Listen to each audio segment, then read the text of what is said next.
Hello నమస్తే welcome to my channel గణితం by Pritam.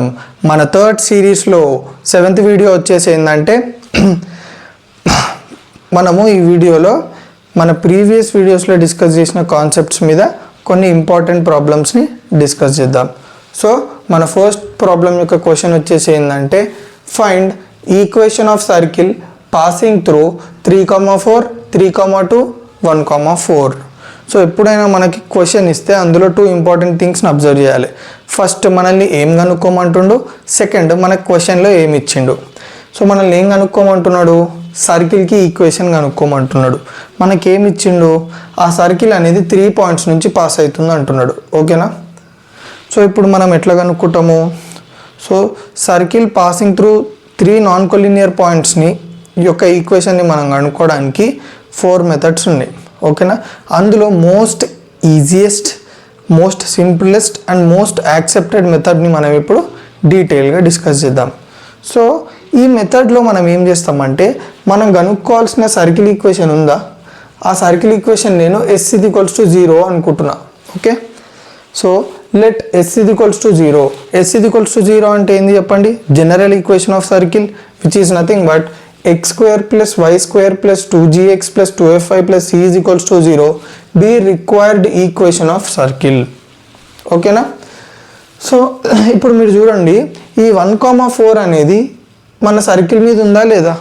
So ఇప్పుడు 1,4 అనేది సర్కిల్ మీద ఉందంటే అది సర్కిల్ ఈక్వేషన్ని సాటిస్ఫై చేస్తుంది కదా. Yes, since 1,4 lies on S=0 it satisfies circle equation. So circle equation ఏంది ఇది. ఇప్పుడు ఇందులో సబ్స్టిట్యూట్ చేయండి. x² అంటే 1² + y² అంటే 4² + 2gx అంటే 2 × g × 1 + 2fy అంటే 2 × f × 4 + c = 0. 1² అంటే 1, 4² అంటే 16 + 2g × 1 అంటే 2g + 2f × 4 అంటే 8f + c = 0. సో 16 + 1 ఎంత 17 + 2g + 8f + c = 0. రీఅరేంజ్ చేసుకొని రాయండి. 2g + 8f + 17 + c = 0. దీన్ని వచ్చేసి మనం ఈక్వేషన్ 1 అనుకుంటాం.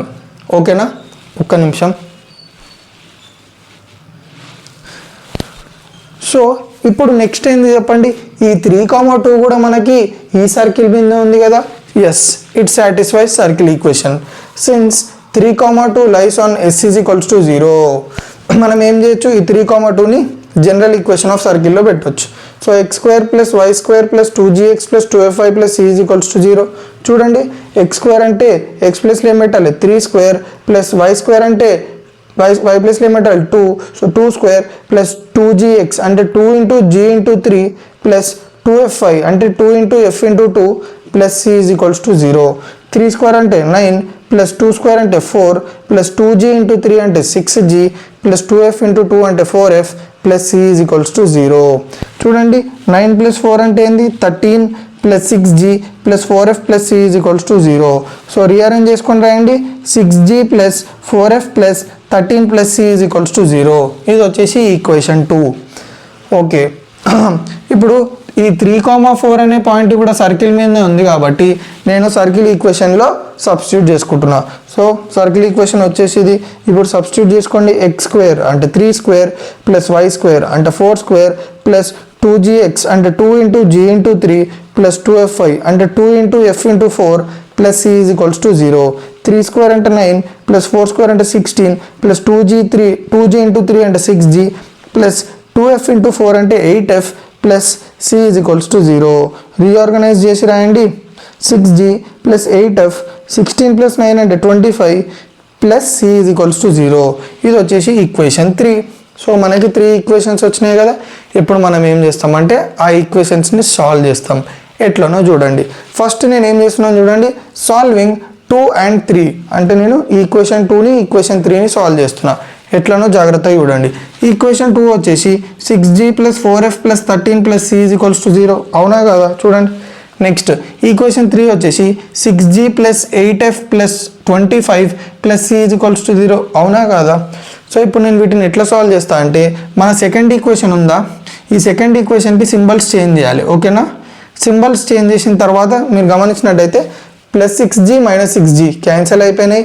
ప్లస్ 4f మైనస్ 8f అంటే మైనస్ 4f ప్లస్ 13 మైనస్ 25 అంటే minus 12 plus c minus c అంటే 0 is equals to 0 minus 4f is equals to ఈ మైనస్ 12 అటు వెళ్తే plus 12 f is equals to ఈ మైనస్ 4 అటు వెళ్తే బై 4 సో 12 బై మైనస్ 4 4 1 జార్ 4 3 జార్ f is equals to minus 3 so నాకు f వాల్యూ ఎంత వచ్చింది మైనస్ 3 రైట్ ఇప్పుడు నేను ఏం చేస్తున్నా నెక్స్ట్ ఈక్వేషన్ 1ని ఈక్వేషన్ 3ని సాల్వ్ చేస్తున్నా చూడండి సాల్వింగ్ 1 and 3 1 వచ్చేసి ఏంది చూడండి 2g plus 8f plus 17 plus c next 3 వచ్చేసి ఏంది ఇక్కడనే ఉంది 6g plus 8f plus 25 plus c is equals to 0 ఇప్పుడు దీన్ని ఎట్లా సాల్వ్ చేస్తాం సేమ్ మనం ఫస్ట్ ఎట్లయితే సాల్వ్ చేసినామో సెకండ్ దాన్ని కూడా సెకండ్ ఈక్వేషన్లో మనకి సింబల్స్ అన్ని చేంజ్ చేసుకోవాలి minus minus minus minus so ఇప్పుడు చూడండి plus 2g minus 6g is nothing but minus 4g plus 8f minus 8f is nothing but 0 plus 17 minus 25 is nothing but minus 8 plus c minus c cancel అయిపోయింది ఇది equals to 0 minus 4g is equals to minus 8 అటు వెళ్తే plus 8 g is equals to 8 by minus 4 4 1 జార్ 4 2 జార్ g is equals to minus 2 so నాకు g value వచ్చింది f value వచ్చింది so ఇప్పుడు నేను ఏం చేస్తున్నా అంటే చూడండి substitute g is equals to minus 2 and f is equals to minus 3 in 1 so మనకి ఈక్వేషన్ 1 ఏముంది 2g plus 8f plus 17 plus c is equals to 0 ఉందా అందులో నేను ఈ 2 వాల్యూ సబ్స్టిట్యూట్ చేస్తున్నా చూడండి 2 into g 2 into g value ఎంత minus 2 plus 8f అంటే 8 into minus 3 plus 17 plus c is equals to 0 2 into minus 2 అంటే minus 4 8 into minus 3 అంటే minus 24 plus 17 plus c is equals to 0 minus 4 minus 24 minus 28 plus 17 plus c is equals to 0 minus 28 plus 17 అంటే minus 11 plus c is equals to 0 ఈ minus 11 అటు వెళ్తే plus 11 c is equals to 11 so ఇప్పుడు నాకు g value వచ్చింది f value వచ్చింది c value వచ్చింది ఈ 3 వాల్యూస్ని మనము ఈ ఈక్వేషన్లో సబ్స్టిట్యూట్ చేసుకోవాలి ఎందుకు చెప్పండి మనకి ఏదైతే సర్కిల్ ఈక్వేషన్ ఉందో ఆ సర్కిల్ ఈక్వేషన్ని మనము s is equals to 0 అనుకున్నాం సో ఇప్పుడు మనం ఇందులో gfc సబ్స్టిట్యూట్ చేసినామంటే మనకి మన సర్కిల్ ఈక్వేషన్ వచ్చేస్తుంది సో చూడండి x square plus y square plus 2gx కదా సో 2 ఇంటూ g వాల్యూ ఎంత minus 2 into x plus 2fy కదా so 2 into minus 3 into y plus c ఎంత ఉంది 11 ఇది equals to 0 x square plus y square 2 into minus 2 minus 4 into x minus 4x 2 into minus 3 minus 6 into y minus 6y plus 11 is equals to 0 so this is the required equation of circle so ఈ method చాలా easy so క్లియర్గా అర్థమైందా so మన next క్వశ్చన్ని డీటెయిల్గా చూద్దాము so మన క్వశ్చన్లో ఏమి ఇచ్చిందంటే find equation of circle passing through 4,1 and 6,5 and having center on 4x plus y minus 16 is equals to 0 so మనల్ని ఏం కనుక్కోమంటున్నాడు సర్కిల్ యొక్క ఈక్వేషన్ కనుక్కోమంటుండు ఆ సర్కిల్ అనేది 4,1 నుంచి 6,5 నుంచి పాస్ అవుతుంది అంటుండు అండ్ ఒక సెంటర్ నుంచి ఒక లైన్ ఉందంటుండు అంటే సెంటర్ మీద ఒక లైన్ ఉందన్నాడు ఆ లైన్ వచ్చేసి 4x plus y minus 16 is equals to 0 ఈ లైన్ వచ్చేసి సెంటర్ మీద ఉంది చూడండి ఇది సెంటర్ సో దీన్ని ఎట్లా సాల్వ్ చేస్తాం సేమ్ మన ప్రీవియస్ సమ్ ఎట్లయితే చేసినామో అట్లనే మనం ఏమనుకుంటాం ఫస్ట్ మనం కనుక్కోవాల్సిన సర్కిల్ ఈక్వేషన్ని s is equals to 0 అనుకుంటాం let s is equals to 0 that is x square plus y square plus 2gx plus 2fy plus c is equals to 0 be required equation of circle right చూడండి ఇప్పుడు ఈ 4,1 అనేది సర్కిల్ మీద ఉంది కాబట్టి it satisfies the circle equation కదా since 4,1 lies on s is equals to 0 it satisfies circle equation so substitute చేయండి సర్కిల్ ఈక్వేషన్లో ఎక్స్ స్క్వేర్ అంటే 4 ప్లస్ ఎక్స్ ప్లస్లో ఏముంది 4 so 4 square plus y square అంటే వై ప్లస్లో ఏముంది 1 సో 1 స్క్వేర్ ప్లస్ 2gx అంటే 2 into g into 4 plus 2fy అంటే 2 into f into 1 plus c is equals to 0 4 square ఎంత 16 ప్లస్ 1 స్క్వేర్ ఎంత 1 ప్లస్ 2g ఇంటూ 4 ఎంత 8g ప్లస్ 2f ఇంటూ 1 ఎంత 2f plus c is equals to 0 16 plus 1 17 plus 8g plus 2f plus c is equals to 0 so మొత్తం organise చేసి rearrange చేసి రాస్తే 8g plus 2f plus 17 plus c is equals to 0 ఇది వచ్చేసి equation 1 next ఈ 6,5 అనేది కూడా సర్కిల్ మీద ఉంది కాబట్టి it satisfies the circle equation. Since 6,5 lies on s = 0, ఆ పాయింట్ని మనం సర్కిల్ ఈక్వేషన్లో పెట్టుకోవచ్చు. సో ఇది వచ్చేసి సర్కిల్ ఈక్వేషన్. ఇప్పుడు సబ్స్టిట్యూట్ చేయండి. x² అంటే 6² ప్లస్ y² అంటే 5² ప్లస్ 2gx అంటే 2 × g × 6 ప్లస్ 2f(i) అంటే 2 × f × 5 ప్లస్ c = 0. 6² అంటే 36 ప్లస్ 5² అంటే 25 ప్లస్ 2g × 6 అంటే 12g ప్లస్ 2f × 5 అంటే 10f ప్లస్ c = 0. ఇప్పుడు రీఅరేంజ్ చేసి రాస్తే 12g plus 10f plus c 36 plus 25 అంటే 61 = 0. ఇది వచ్చేసి ఈక్వేషన్ 2 అనుకుంటాం. ఓకేనా? సో ఇప్పుడు ఈ లైన్ ఉందా, ఈ లైన్ ఏమన్నాడు, ఈ లైన్ అనేది సెంటర్ మీద ఉందన్నాడు. అంటే దాని అర్థం ఏం చెప్పండి. ఈ లైన్ సెంటర్ మీద ఉందంటే ఆ సెంటర్ అనేది ఆ లైన్ నుంచి పాస్ అవుతుందని అర్థం.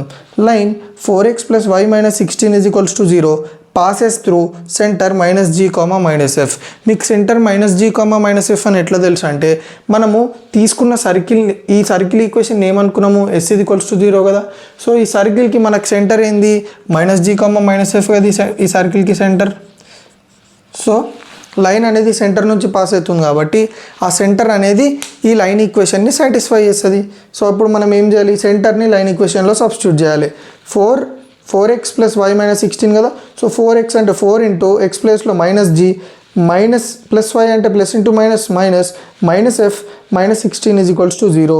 సో మైనస్ కామన్ తీస్తే minus of 4g + f + 16 = 0, 4g + f + 16 = 0.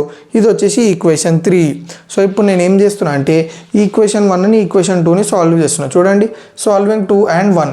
So first equation వచ్చేసి ఏంది, 8g + 2f + 17 + c. Next second equation వచ్చేసి ఏంది, 12g + 10f + c + 61. ఇప్పుడు దీన్ని ఎట్లా సాల్వ్ చేస్తామంటే సెకండ్ ఈక్వేషన్కి సింబల్స్ చేంజ్ చేయండి. మైనస్, ప్లస్ ఉంది మైనస్, ప్లస్ ఉంది మైనస్, ప్లస్ ఉంది మైనస్.